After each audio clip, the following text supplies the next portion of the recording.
The first of our two Hall of Fame inductees truly is, and we throw this word around a great deal, but he is an icon in the world of sports. He's not a professional athlete, hasn't been a coach, not a GM, not an owner, but through his work, through his words, he's transformed how we all think about sports. He simply shares the humanity of athletes, the purity of the competition, his admiration of the human spirit. Two of his books, the novel Everybody's All-American, and Alex, The Life of a Child, his remembrance of his daughter who died of cystic fibrosis, have been made into motion pictures. Two of his original screenplays, Trading Hearts and 4 Minutes, have also been made as films. The Associated Press Sports Editor's Red Smith Award was given to Frank for major contributions to sports journalism. Frank Deford has been elected to the Hall of Fame of the National Association of Sportscasters and Sports Writers. Few people in any field are known simply by one name.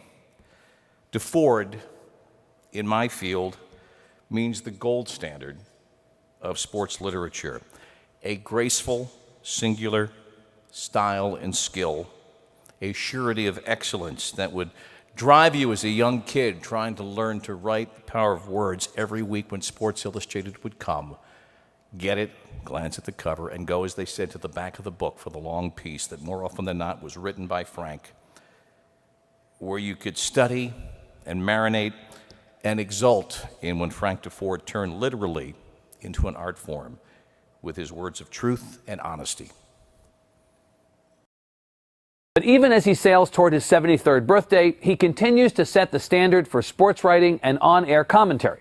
Continues to be the one the younger guys look up to, knowing that the world is so different today and they can never have the career that he did, the opportunities that he's had.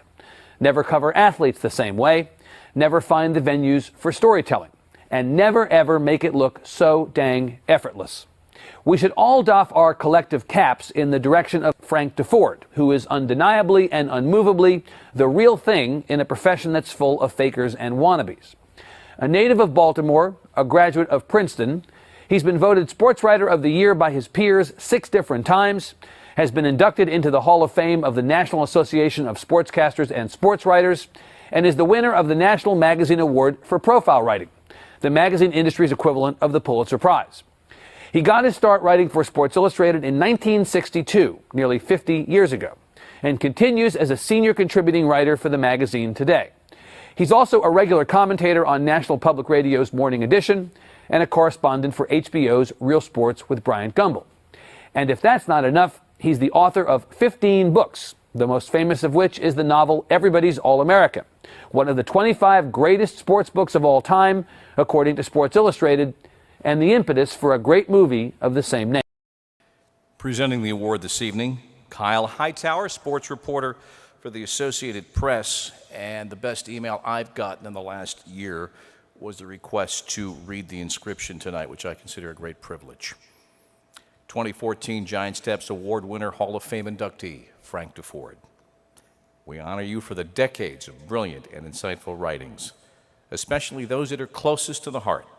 Your work has reached far beyond the world of sport, and the energy and determination you have put into your philanthropic endeavors has changed the lives of individuals living with cystic fibrosis. Their dreams are now coming true as they live longer and fulfilling lives. Congratulations.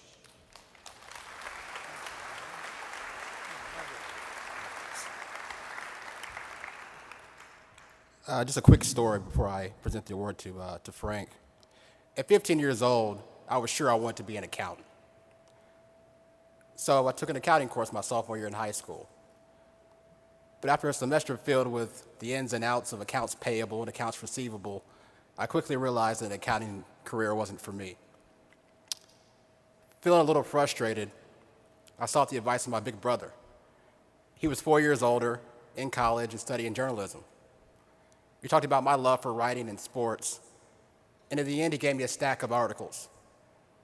In those articles was a 1981 Sports Illustrated profile about a brash, young basketball coach at Indiana University named Bobby Knight. Here's a snippet from that article. Knight happens to be a substance guy in a style world. Hey, He can look very good in polyester and boots and one of those teardrop haircuts that anchor men and male stewardesses wear.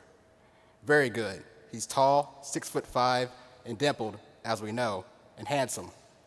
And the gray hair and embryonic potbelly that have come to him as he crosses into his 41st winter are pleasant modifying effects.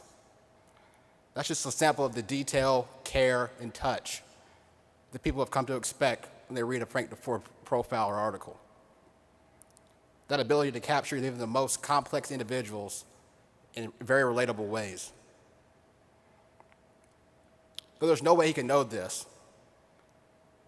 That article, written a full 11 months before I was even born, helped to inspire this young kid from tiny Paducah, Kentucky, to want to pursue a career as a sports writer.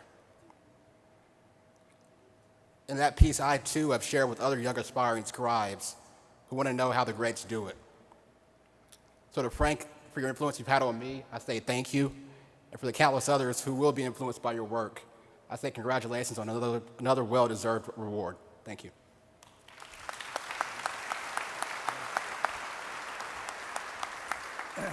Thank you. It's extraordinarily sweet tribute to win any award of this nature, but I must say, following in the footsteps of all these other winners tonight, it's so terribly, terribly humbling too. So I am even more appreciative now than I was when I first learned that I was going to win this award. I must say too that after all the nice things that Bob said about my writing, I guess a lot of athletes would be very surprised that I was winning any kind of award that has to do with academics. You're all familiar, I'm sure, with the coach just referenced, Bobby Knight, bivouac somewhere out in West Texas now. And of course, Bobby's a great student of journalism, and he once said, the best time in every sports writer's life were the 3 years he spent in second grade. So,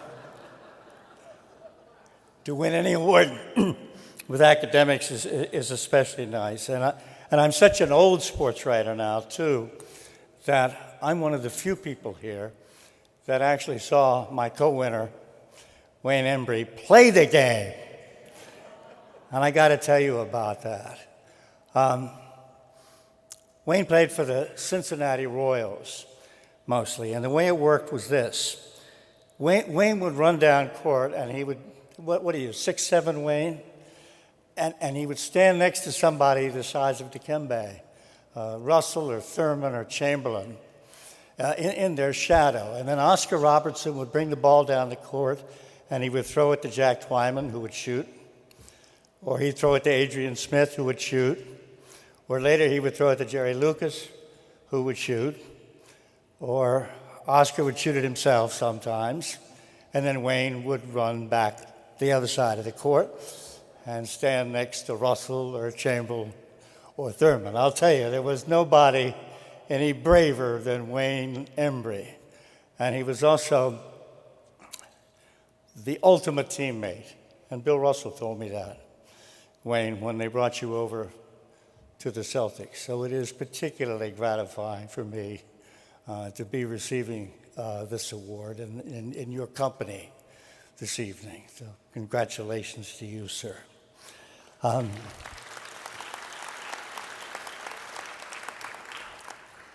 course, I know I'm not here tonight just as a sports writer. Yes, I have indeed written a great deal and spoken a great deal about academics and sports. I'm afraid most often in despair, but always with at least a smidgen of hope.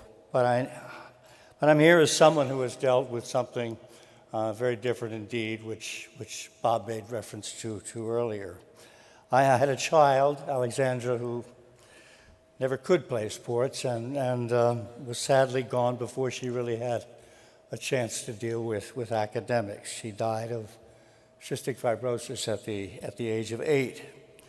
And I believe this, that all I have accomplished as a writer, blessed with a talent, All of that, I know, pales before what I have just tried to do in the challenge of cystic fibrosis and helping the doctors to find the cure. I just happened to be in a profession that made me a little more visible than most other parents of CF children.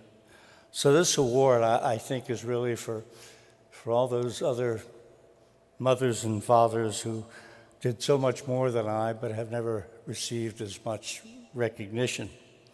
And perhaps more important, and I found this out a long time ago, in any charity, in any worthwhile endeavor, such as this one, those who deserve the most credit of all are those who do not contribute because the success may benefit them or benefit someone they love, but who do it simply out of the goodness of their own hearts. Tennessee Williams said it best in A Streetcar Named Desire. I have always depended on the kindness of strangers. And so must we all in any endeavor where we seek to improve lives and advance good. So must you here at the consortium. Find those strangers who can then become friends and then become stalwarts in your cause. I'm happy to say, too, that because of all those strangers and of all the devoted mothers and fathers giving the funds that made the doctors work in the fight against CF, that we have come so very, very far. My daughter died at the age of 8 in 1980, which was pretty much the average lifespan of someone with cystic fibrosis then. And now that lifespan, that average lifespan, is almost at 40, and we can actually see the cure pretty close out there on the horizon. So for me, this award stands as much for the hope ahead than for the struggle that we have had in the past. Some of you may have seen a piece that I did on Real Sports with Brian Gumbel a few months ago with Boomer Esiason, who I could also cite as an athlete who has done so much more beyond the field of play when his playing time was over. And Boomer's son, Gunnar, has cystic fibrosis. And in the piece, you saw Gunnar with a special vest on. CF is basically a lung disease, and the vest vibrates and helps him breathe better. But that was something that we did not have when Alex was alive. We had to pound on our child, as other parents did on their children with cystic fibrosis. Beating your own child in various positions, sometimes almost upside down. And one time I was talking to Alex as we did this therapy, and I said, "Alex, what do you want to be when you grow up?" And she said, "Daddy, I'd like to be a princess." And I said, that's a really good occupation. I said, "You meet a lot of good people, good travel, great clothing allowance, terrific job all around." And we continued. And a few months later, once again, I am doing therapy with Alex and pounding away. And I said, "What do you want to be when you grow up?" And she said, "I want to be Nadia Comaneci." This was right after the 1976 Montreal Olympics. And I said, "Well, that's a good job too, but the last time I asked you, you said you wanted to be a princess. Why did you change your mind?" And you got to remember, she's lying down like this, the blood rushing to her head, and she kind of turned around and she said, "Daddy, I could never be a princess because my crown would fall off whenever I did therapy." And that was the wisdom of a child. it crushed me in a way, but it also made me think that those of us at cystic fibrosis, what we are trying to do still is making princesses. And what you are doing here at NCAS is giving us princesses and princes like tonight, like Jack and Dikembe and Fabian and Memora and Jason and Landon. You have given them to us as an example. And their crowns are all on straight, and we celebrate them all tonight as the best examples for all of us. And so I salute you all for your work. And I cannot thank the consortium enough for this lovely award that you have given me.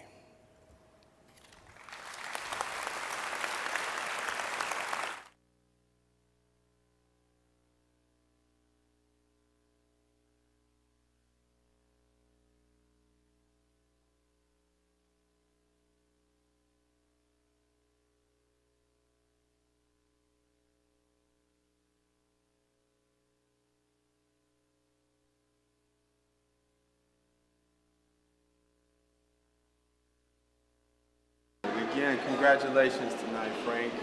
We are honored to be able to put you into our Hall of Fame. But how do you feel about receiving that award? Well, I said that I was so immediately honored when I heard that I was going to win it. But after hearing all the stories of all the other winners tonight, I think I'm more humbled than I am satisfied. It's very humbling. It's very humbling. I don't stand in their company in so many ways. They've had to overcome those people so much more than I have. A lot, yeah. And so it's given me, it's even more gratifying to win it under those circumstances. And of course, as I said, always was an admirer of Wayne Embry. I'm old enough to have seen him play and know what a great player and teammate that he was. So that makes it even better. Wonderful. Now, last night at dinner, I mentioned to you that you are now a lifetime member of the consortium. So what does that mean to you, and how will you use that membership? I'm not so sure how I will use it, but I know that I will always be very, very proud of it and ready to be at the call if I get the call, to do what I can for what a wonderful organization with so many grand ideals. I'm proud to be part of it. We're working hard. You are indeed. We're working hard. And you seem to be, more than working hard, you seem to be succeeding. Thank you. Thank you. One last question. Yes, sir. We know that all of your loved ones and friends couldn't be here tonight to share this experience. So what would you tell them about this experience when you get to see them? I'm going to tell them about the other people. They already know me. My kids don't have to hear anything about me. Hey, Daddy, I'm just Daddy to them. But I'm going to tell them about a young girl who lost her arm. I'm going to tell them about a young man with a terrible disease who still manages to run track. And I'm going to tell him about Dikembe Dikembe. I'm going to tell him about Dikembe Mutombo and all that he has done for his original continent and for all the people that he has worked for. I'm going to tell all those stories rather than say anything about myself. Again, thank you and Thank you. congratulations. Thank you, I really appreciate it. Absolutely. Great.